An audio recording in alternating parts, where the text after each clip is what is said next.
Ano ang papel ng World Bank at IMF sa ekonomiya ng Pilipinas? Bawat bansang umuunlad ay may sariling laban.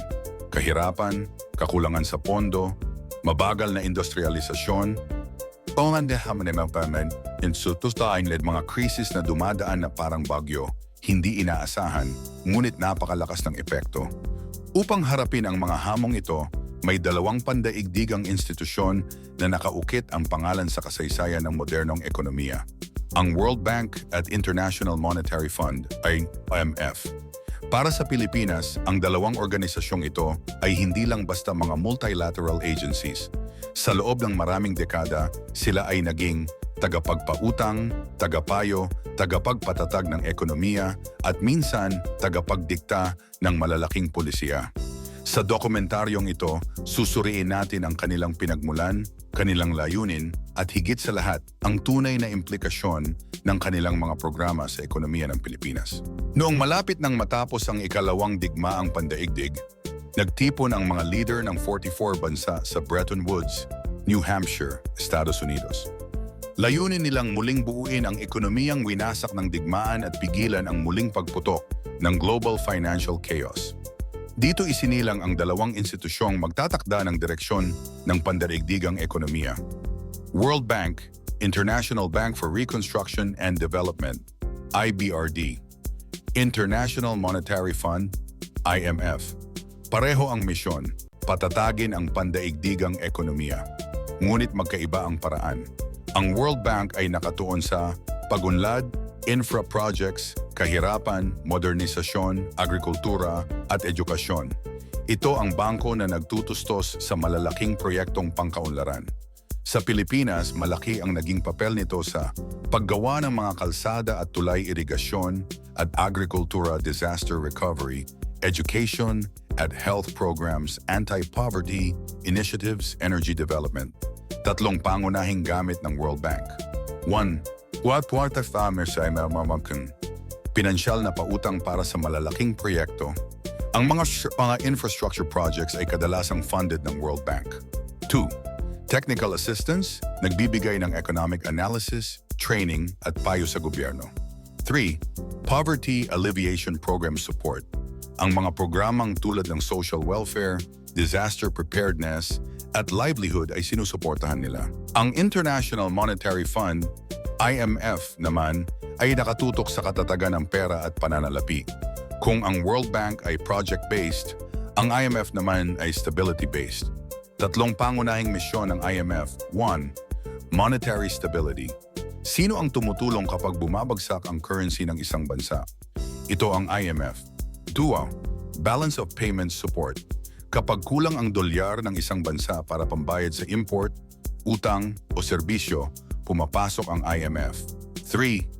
Policy guidance. Nagbibigay sila ng rekomendasyon, minsan ay condition din sa macroeconomic policies. 4. Ang Pilipinas at World Bank, isang mahabang relasyon. Simula noong 1950s, nang maging miyembro ang Pilipinas noong 1945, isa tayo sa mga unang bansang nakatanggap ng ayuda at loans. Sa paglipas ng dekada, nagpopondo ang World Bank ng mga modernisasyong lubhang nakapagpabago sa bansa. Mga proyektong pinondohan, Maharlika Highway mga irrigation system sa Luzon, Mindanao Dam at Energy Development, Binga, Angat, Pantabangan, Rural Electrification Agrarian Reform Support Disaster Rehabilitation, K-112 Assistance Programs, Social Welfare at Health Reform. Kung susuriin, halos lahat ng pangunahing infrastructure backbone ng bansa mula dekada 60 hanggang 90 ay may tanda ng World Bank involvement. Kung ang World Bank ay kaibigan sa kaunlaran, ang IMF naman ay tagasalba sa panahon ng kahinaan. Dekada 70, oil crisis, tumaas ang presyo ng langis, nabutas ang kaban ng bayan, lumapit ang Pilipinas sa IMF. Dekada 18 na, utang, crisis at pagbagsak ng piso dumating ang pinakamalaking financial crisis ng modernong Pilipinas. Maraming beses na humiram ang Pilipinas sa IMF upang bayaran ang foreign debt, patatagin ang piso, stabilize ang ekonomiya, dekada 92,000s. Kahit papaano ay nakabangon ang ekonomiya, ngunit paminsan-minsan ay patuloy ang program monitoring ng IMF. Ang mga kondisyon ng IMF, kontrobersyal pero makapangyarihan. Hindi tulad ng World Bank na mas malaya ang patakaran, ang IMF ay kilala sa conditionalities. Mga patakarang dapat sundin ng bansa bago mabigyan ng pondo. Mga karaniwang kondisyon, belt-tightening policies, pagbawas ng gastos ng gobyerno, pagtaas ng buwis privatization ng mga government corporations, deregulation, interest rate adjustments, liberalization, pagbubukas sa foreign investors. Para sa iba, ito ay paraan upang patatagin ang ekonomiya. Para naman sa iba, ito ay pagdikta ng dayuhan sa pulisiya ng bansa. Ano ang mga benepisyo ng World Bank sa Pilipinas? 1. Malaking puhunan para sa kaunlaran. Ang World Bank ang isa sa pinakamalaking pinagmumulan ng pondo ng bansa para sa kalsada, tulay, dam, kuryente, eskwelahan, ospital. 2. Technical expertise. Tinuturuan nila ang mga ahensya ng gobyerno tungkol sa modernong teknolohiya, economic analysis, poverty, monitoring, disaster management, poverty reduction programs. Marami sa mga social development projects ng bansa, 4Ps, healthcare upgrade, rural development, ay may World Bank support. 4. Disaster relief at climate funding. Sa bansang tulad ng Pilipinas na madalas tamaan ng bagyo, malaking tulong ang bawat dolyar na inilalagay sa climate resilience. Hindi mawawala ang mga puna. Hindi raw tugma ang ibang proyekto sa tunay na pangangailangan ng komunidad. May ilang proyektong nagresulta sa malalaking pagkakautang. May mga alegasyong nagiging daan ng korupsyon ang malalaking loans. Gayunman, hindi maikakaila ang laki ng kontribusyon ng World Bank sa infrastruktura at kaunlaran ng bansa. Magkano na ang utang ng Pilipinas sa dalawang institusyon? Sa loob ng maraming dekada, umabot sa bilyon-bilyong dolyar ang total commitment ng World Bank at IMF sa Pilipinas.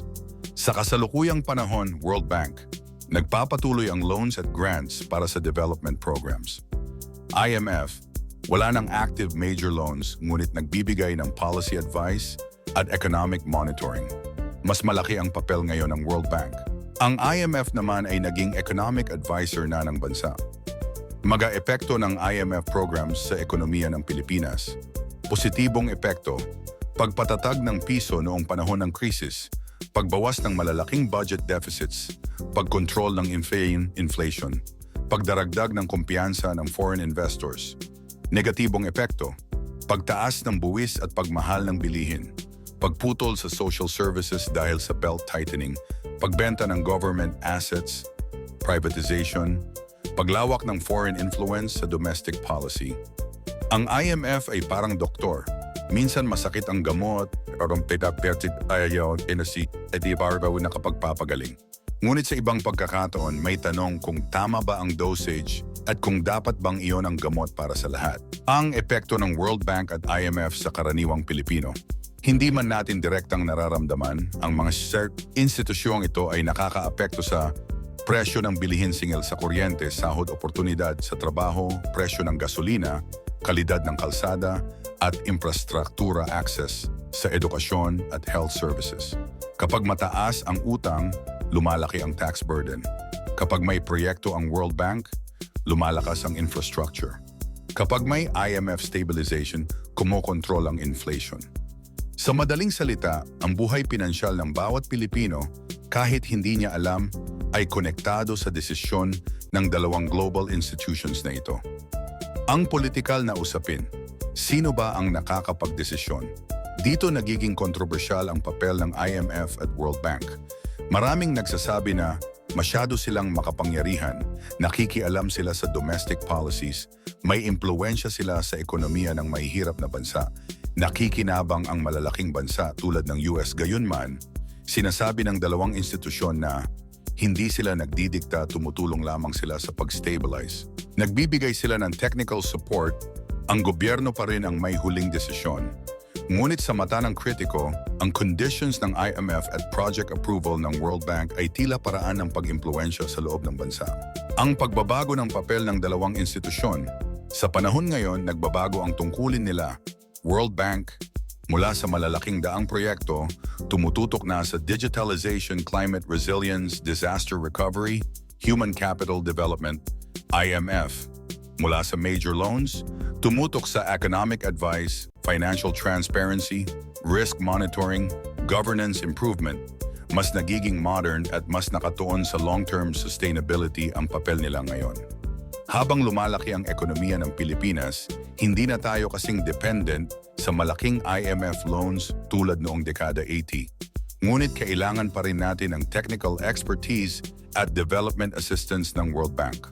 Sa hinaharap, magpapatuloy ang World Bank sa pagpopondo ng climate projects, digital economy, at anti-poverty programs. Magpapatuloy ang IMF sa pagmamonitor ng monetary policy at pagbibigay ng economic analysis. Mas magiging maingat ang Pilipinas sa paghiram, tataas ang pangangailangan para sa sustainable development. Ang relasyon ay magpapatuloy, ngunit mas nakaangkla na sa modernong pangangailangan. Ano nga ba ang papel ng World Bank at IMF sa ekonomiya ng Pilipinas? Sila ay tagapagpautang sa oras ng pangangailangan, tagapagturo ng modernong economic management, tagapondo ng ating infrastruktura, tagapagligtas sa panahon ng krisis, ngunit minsan ay tagapagdikta ng patakarang masakit sa mamamayan. Ang kanilang presensya ay hindi maaaring iwasan sa globalized na mundo.